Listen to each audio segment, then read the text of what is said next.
Can you give me like a 1, 2, 3, 4? I have no idea.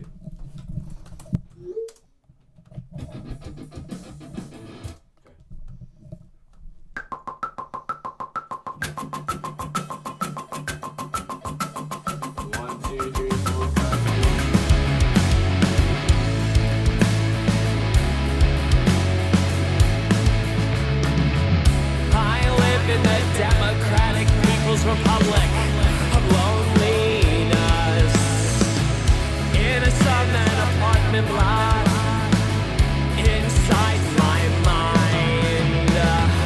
I am my own brutal dictator. I am enigmatic, though I'm enshrined. There's runaway inflation on my memories. They don't. My name is Max Aronow, and I am the lead singer, guitarist, and songwriter of the band Deuteronomy. My name is Dmitry Prokopovich, and I'm the drummer of Deuteronomy. We started in the year 2009 when we were at the tender age of 12 years old. When you're that young, everybody is a flake. Until 2012, that was when we got Dmitry Prokopovich. I met Max in Cherry Hill School of Rock, which was, a music student collective, where everybody was just jamming with one another. Max didn't really like School of Rock, so he left it.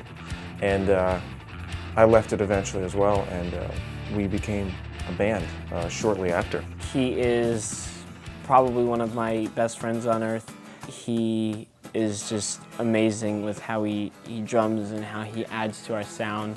Our second record that came out last year called the Cosmonaut LP, those were songs that Dmitry, Keith, and I had been playing at that point for, I guess, about a year and a half by the time we finally recorded it. So when we stepped into the studio and we knew exactly how we wanted them to sound, we were in the studio left and right. We just couldn't find someone who gave us the tone that we had in our heads for this record. We had spent, I guess, about thousands of dollars or whatever, just going, and recording the same songs at all these different studios, and we just weren't satisfied with the end project. I met Max at Marlton's annual carnival every year. I actually heard about his band, and then coincidentally I met up with him. We were just in line for the porta potty and we started talking.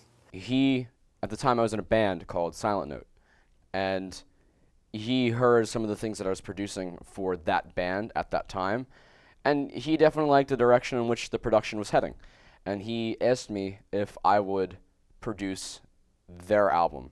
To which I immediately responded with absolutely not. I was just complaining to Andrew, and Andrew had told me about how he had just, downloaded, Pro Tools or Logic or whatever it is, and he had bought, a microphone, and he said, "You want to come down and, see what we can do?" At that time, I was a little bit more seasoned. I had more equipment. I was more confident in myself as a producer and as a songwriter. That was the first album that Andrew had ever even tried to produce or work with. Like, he had been doing his own stuff, just experimenting, but trying to, work with somebody else. We were the first album that he'd ever done. I was like, okay, yeah, take you up on the offer, and we put out a solid second album, and now we're here, and we're doing the third one.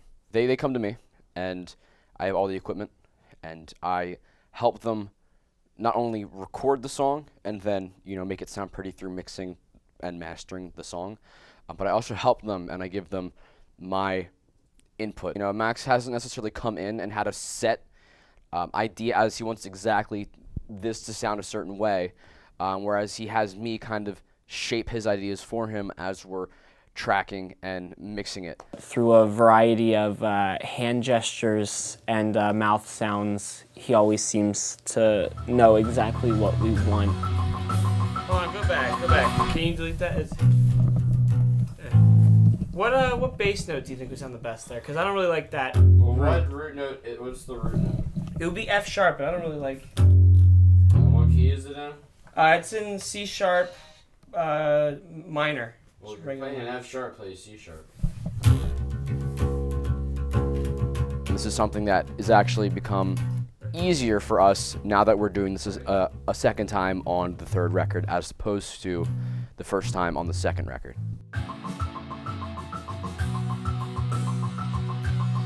Sometimes we get into a little bit of an artistic conflict occasionally, where I will come in and I'll say, well, I don't like this about this one song, or I want this to change.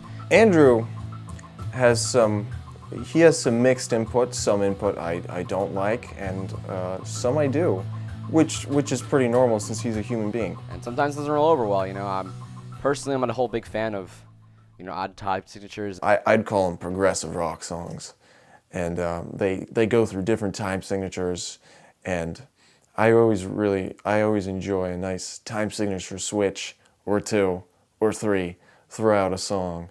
I'm a pop musician. I like making pop music, and when it gets a little bit too complicated, it starts to override me, and sometimes we have that conflict where I'm saying to dumb it down, and they want to keep the oddness going on. He allows flexibility in the music. So first I started off recording with him, and I had to play on this very crappy electric drum kit, and I told him, I'm like, I'm not going to use this anymore, all right? And he said, all right, well, after we're done these songs, you can bring in your acoustic kit, and I did that. And from then on, I just started to play real well. And he's real willing to work with us until we get the take just right. I'm trying to understand what you're saying. So there are parts in there where I pause in between the words. Yes, where you're not singing. Yeah, I overshot it. What do you mean overshot it? I went too long with the pauses, thus pushing the rest of the words into a part All where of them? Like this entire thing? Yeah, like so you can just like take out. No, do it again. Just believe me, this is gonna be good. And so then Rhapsody in Black is. For the younger and not as successful musicians, the world seems pretty polarized. You have the major labels, and you also have really everyone else. I listen to songs that I wrote, when I was a young kid, on the first record, and as cringeworthy as they may be, it's a postcard from who we were as a band and who I was as a person at that time. And on the second album, it's a postcard from, just where I was in my life at that time. I can look back and find out who exactly was Max Aronow in, June 2013 when we were just finishing writing, the final songs that would appear on the Continental LP. It gets to a personal level with me. I'm not going to mention any artists because I think I can generalize how music makes me feel. It changes the whole mood of the day for me. The drum beat, the guitar strum. It has a groove that keeps on going, it keeps me going. Music to me augments an emotion, because the body understands music before the mind, and feelings is all in the the nervous system. The goal of the album and my musical career in general, I just want to write songs that people genuinely enjoy.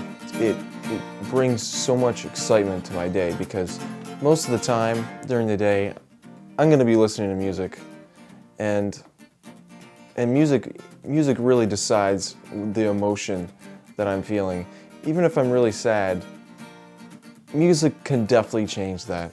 If one of my songs can just change somebody's, day or second or week or life, if my song can speak to somebody, and evoke some sort of emotion, be it happiness, be it rage, be it passion, be it, some sort of emotion, because music, can exacerbate emotions.